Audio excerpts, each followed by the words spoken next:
ఆడబిడ్డపై కుట్రలు చేశారని రౌడీజంతో కాంగ్రెస్ పార్టీ అభ్యర్థి నవీన్ యాదవ్ గెలిచారని బీఆర్ఎస్ పార్టీ అభ్యర్థి మాగంటి సునీత సంచలన ఆరోపణలు చేశారు. ఇవాళ ఆమె కౌంటింగ్ అనంతరం మీడియాతో మాట్లాడుతూ ప్రజలను భయపెట్టి ఓట్లు వేయించుకున్నారని ఆరోపించారు. పెద్ద ఎత్తున అధికార పార్టీ రిగ్గింగ్కు పాల్పడిందని, రౌడీజం చేసి గెలిచిందని కామెంట్ చేశారు. దీనిని కూడా గెలుపు అంటారని తాను అనుకోవడం లేదన్నారు. తన భర్త గోపీనాథ్ ఉన్నప్పుడు ఇప్పుడు మాట్లాడుతున్న వాళ్ళ ఆటలు సాగలేదని అన్నారు. కాంగ్రెస్ గెలుపు కాదని, నైతికంగా తాను గెలిచానని తెలిపారు.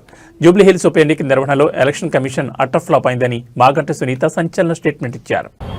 ఒక కార్యకర్తకి అండగా ఉండాలి కదా, మరి అందరి కార్యకర్తలకి భయపెట్టిన వాళ్ళ దగ్గరికి వెళ్ళి ధైర్యం చెప్పి అండగా నిలబడి కార్యకర్తల కోసం మాట్లాడిన దాన్ని కూడా తప్పుగా తీసుకున్నారు. దాన్ని కూడా భూతద్దంలో చూపించారు. ఒక మహిళని ఇలా చేయడం ఫస్ట్ టైం మీరే చూస్తున్నారుగా. ఒక మహిళ మీద ఇలా చేయటం, దీన్ని గెలుపండ్రు.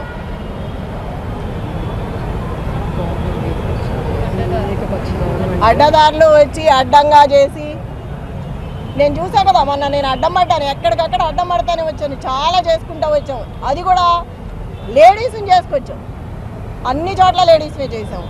అంత ధైర్యంగా నిలబడి షేక్పేట లలిత గారు, యూసఫ్ కూడా బోరుబండ మొత్తం నేను